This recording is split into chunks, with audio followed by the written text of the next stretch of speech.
E registramos desta feita a chegada do então presidente do Anamola, o engenheiro Venâncio Mondlane, que se faz neste momento ao local ou à instituição que será então inaugurada como sendo a segunda sede, só que desta vez sede nacional do Anamola, posterior à inauguração da primeira sede. Como também pode ilustrar o meu colega Cota Manu, está também a esposa do engenheiro Venâncio Mondlane, a primeira dama do partido Anamola, que também, junto ao seu esposo, se fez neste domingo, dia 16 de novembro de 2025, para a inauguração desta que é a sede nacional do partido Anamola aqui na cidade de Maputo. Certo é que depois de no passado dia 14 de novembro, o presidente do Anamola, Venâncio Mondlane, ter-se feito até a casa onde se discute o interesse do povo moçambicano para então apresentar a proposta desta que é a nova bandeira nacional. Hoje, que estamos a 16 de novembro, é a vez da inauguração da sede nacional do Anamola aqui na cidade de Maputo. Falando ainda da bandeira esta que o presidente dissera quando da sua conversa com a imprensa, que se tratava de uma forma de simplificar os símbolos desta mesma bandeira e, mais do que simplificar, alavancar a imagem do país a nível internacional em relação a quais seriam as expectativas do partido Anamola, a resposta que poderá então surgir depois desta mesma proposta. O presidente do partido Anamola, engenheiro Venâncio Mondlane, deixou claro que estão bastante otimistas.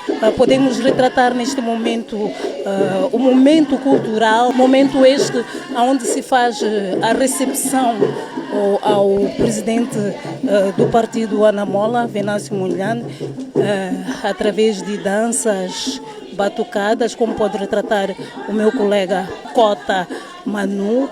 É mesmo a quando da entrada do presidente do partido Anamola, Venâncio Mondlane, fora recebido com estas danças, estas senhoras trajadas então de capulanas na cabeça, e mais do que na cabeça, amarradas à sua cintura, a fazerem uma dança, acreditamos nós que seja do norte, como forma de recepção ao presidente então do partido Anamola, Venâncio Mondlane. Mais do que assistir a este momento, o presidente Venâncio Mondlane também faz alguns passos de dança. Dentro de instantes poderemos então ouvir o que é que o engenheiro Venâncio Mondlane, então presidente do partido Anamola, tem para partilhar com a imprensa em torno desta mesmo, que é a inauguração da sede nacional do partido Anamola aqui na cidade de Maputo.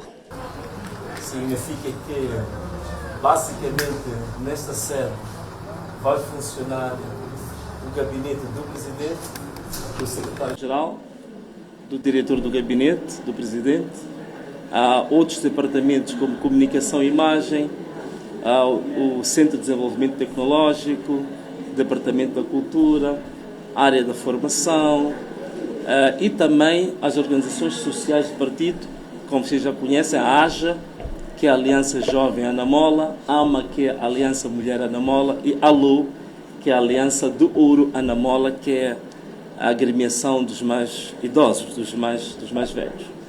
Então, basicamente, os serviços administrativos e a parte, digamos assim, a direção máxima do partido vai se encontrar neste espaço. Na cidade de Maputo, como vocês tomaram conhecimento, nós, antes da inauguração da sede nacional, tínhamos feito a inauguração da sede do distrito de Cambuquana.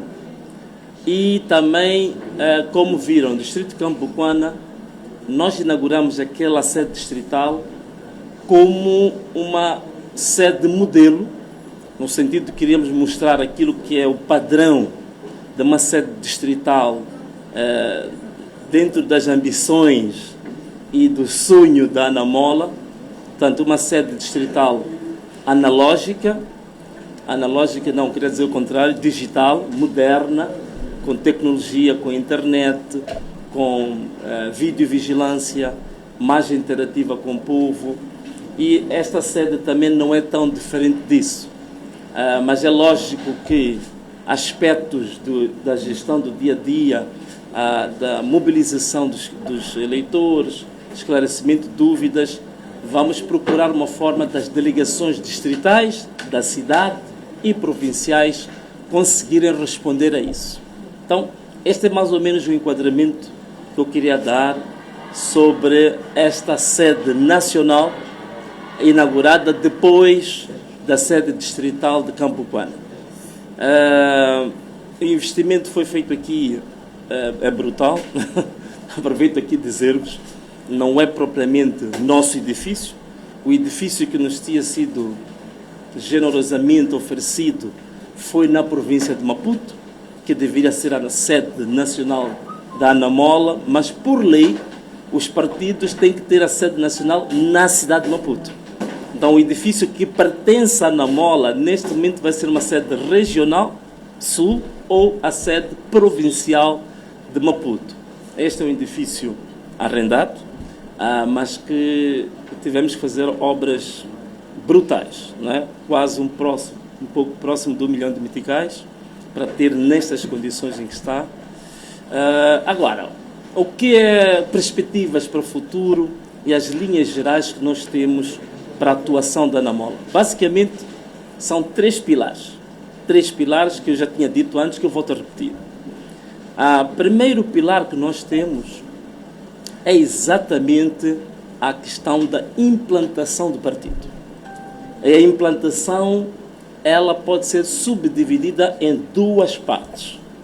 Primeiro, a implantação física, estou a falar dos edifícios, dos computadores, do equipamento no país inteiro, estas coordenações, estes edifícios, toda a implantação física.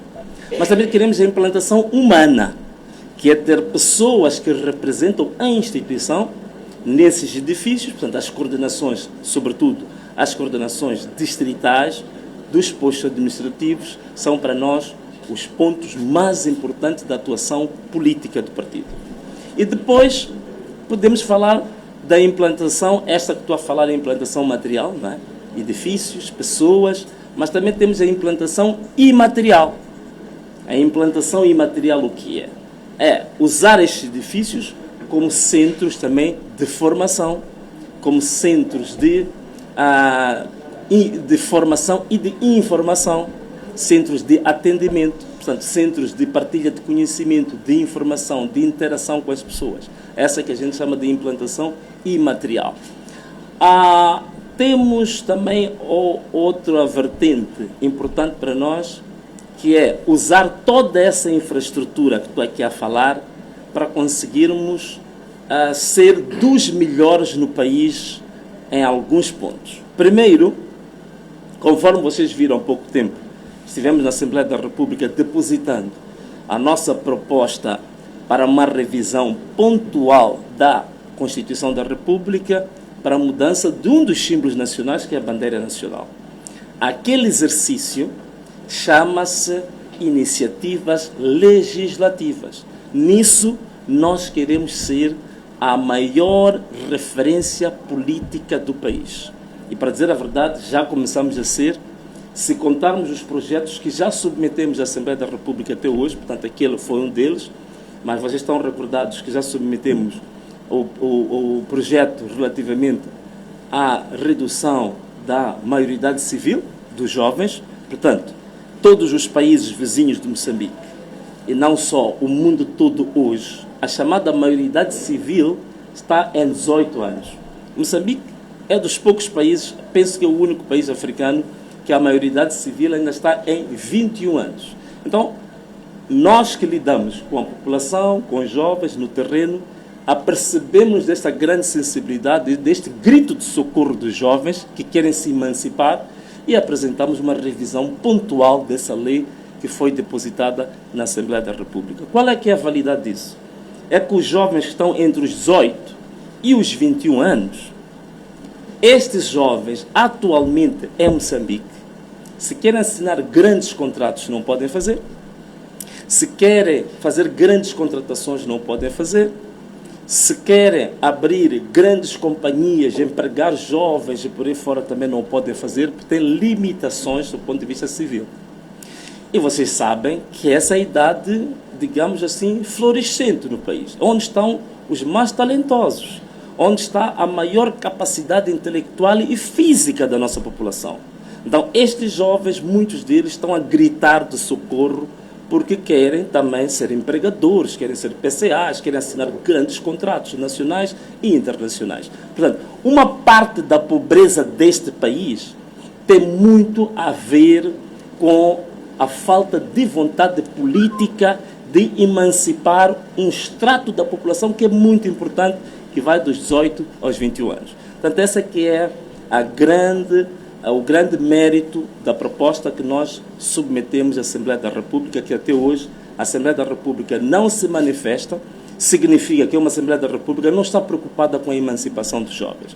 A outra proposta, que vocês devem saber, foi a proposta da criação de uma comissão parlamentar de inquérito para se averiguar as questões de indícios de corrupção no chamado Fundo Nacional de Desenvolvimento Sustentável, que o mais conhecido lá é o Sustenta. Portanto, nós submetemos isso à própria Assembleia da República, mais 2 projetos também. Então, significa que neste momento, apesar da Anamola ser um projeto político que não está na Assembleia da República, em matéria de propostas legislativas, nós superamos todos os partidos que estão dentro da Assembleia da República atualmente. Portanto, já estamos a fazer, nesta vertente da iniciativa legislativa, já somos o maior partido do país agora.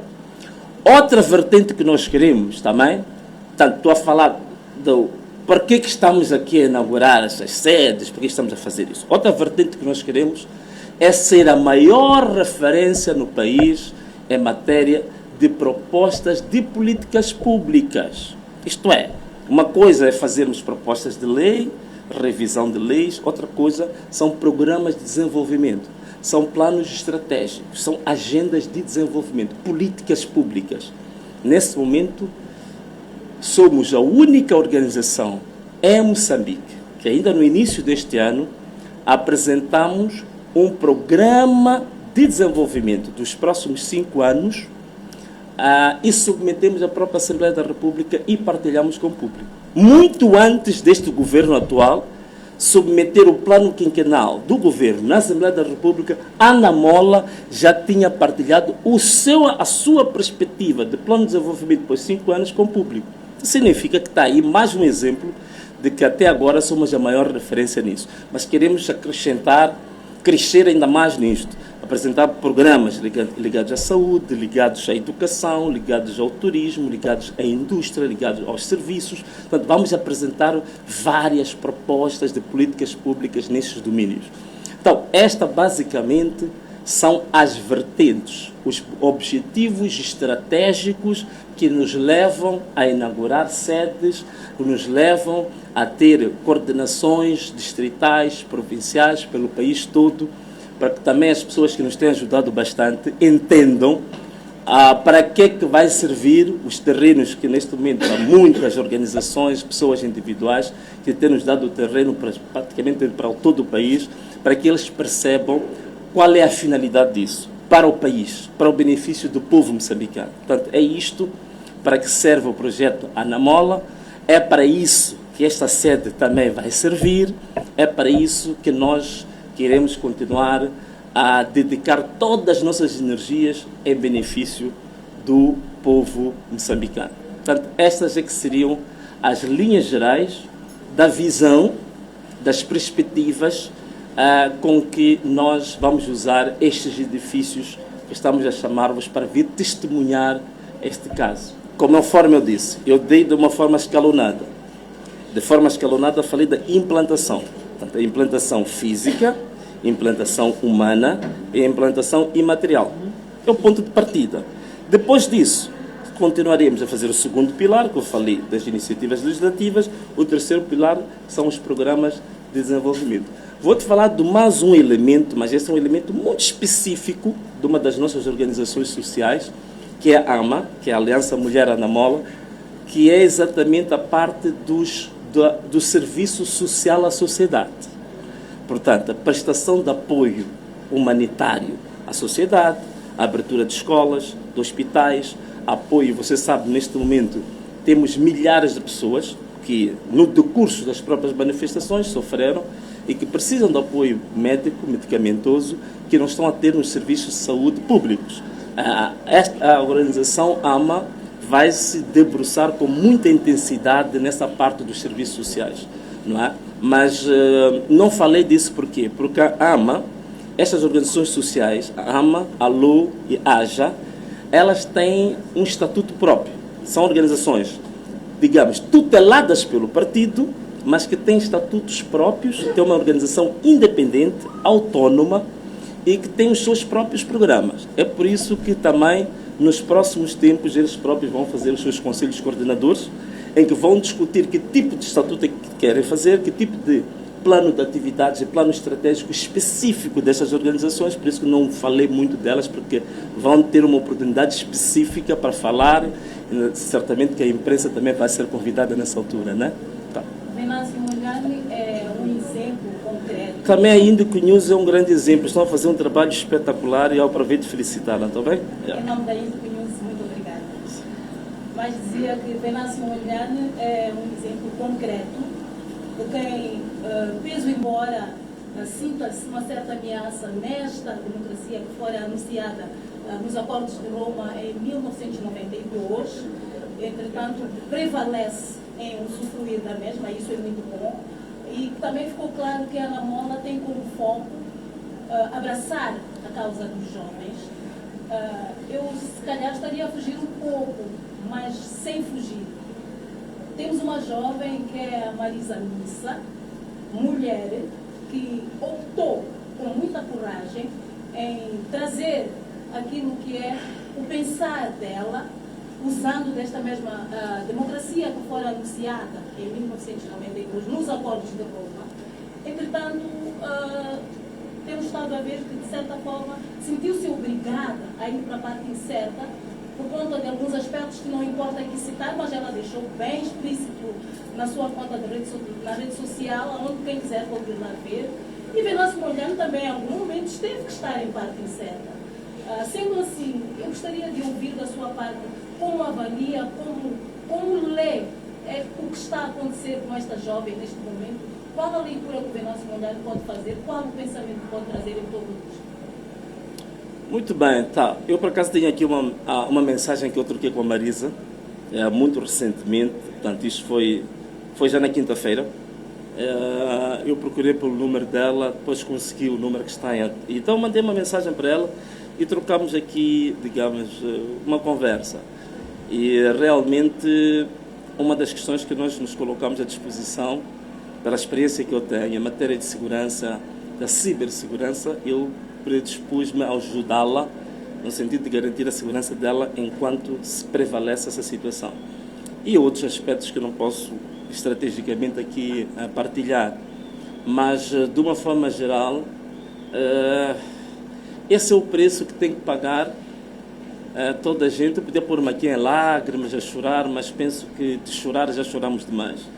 Mas eu acho que o mais importante, talvez, é passar uma mensagem para toda a juventude e todas as pessoas que sentem que têm vocação de lutar pela justiça, lutar pela verdade e lutar por um povo. A mensagem que eu vou passar é que não tenhamos ilusões de que o fato de você lutar pela verdade e lutar pela justiça, isso te torna uma pessoa imune. Pelo contrário, coloca-te na exposição de mais perigos. Coloca-te na exposição de mais perseguição. Por quê? Porque um país como Moçambique, que é dominado pelo crime organizado, que é dominado pelas gangues, que é dominado pelo crime transnacional e internacional, significa que quem se coloca do lado da justiça tem que ter consciência de que tem que carregar uma cruz pesada e pagar um preço muito elevado, porque está perante forças extremamente poderosas. São poderosas, na verdade são forças perversas, é um poder do mal, é um poder das trevas, mas elas não deixam de ser forças poderosas. Então nós temos que passar por isso. E o que eu queria dizer exatamente a estes ativistas, políticos, jornalistas que lutam pela verdade, é que é importante nestes momentos nós nos prepararmos psicologicamente durante o decurso da luta pela verdade, para que possamos aguentar a carga dessa mesma luta. E que não nos achemos desesperados quando as perseguições começarem.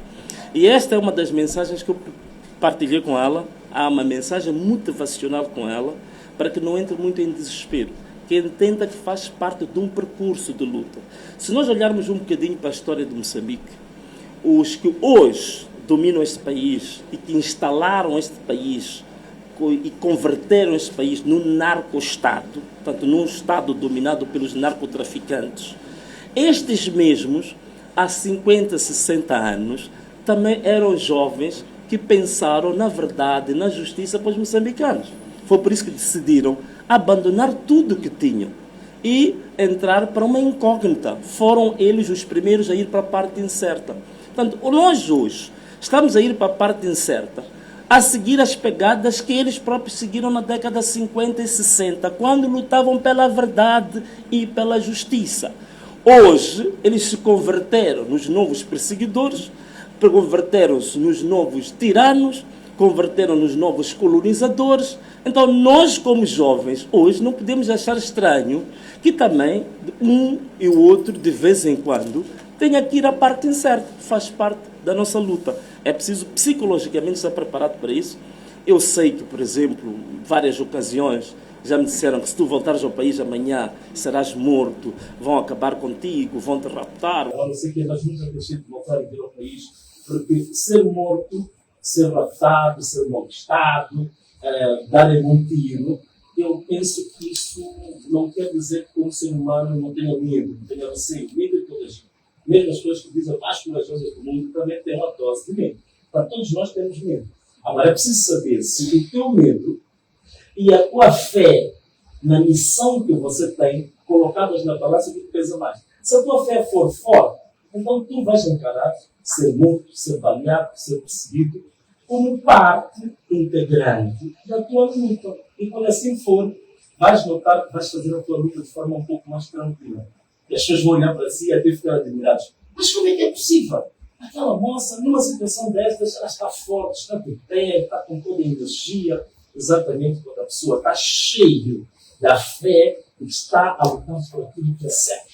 Sabes, há um poder muito especial na verdade. Se você defende a verdade, chega a um ponto em que você próprio também passa a ser defendido pela própria verdade. É como se a verdade fosse uma grande ave que te cobrisse com as suas próprias asas e dissesse que vamos juntos. Então, eu neste momento, a minha oração como pastor, como crente, é que as asas da verdade possam cobrir a Marisa, para que ela continue na luta em que ela está e ter forças suficientes para não vacilar.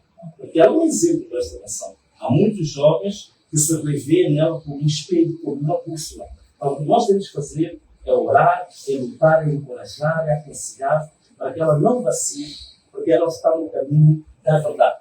E esse caminho da verdade sempre prospera.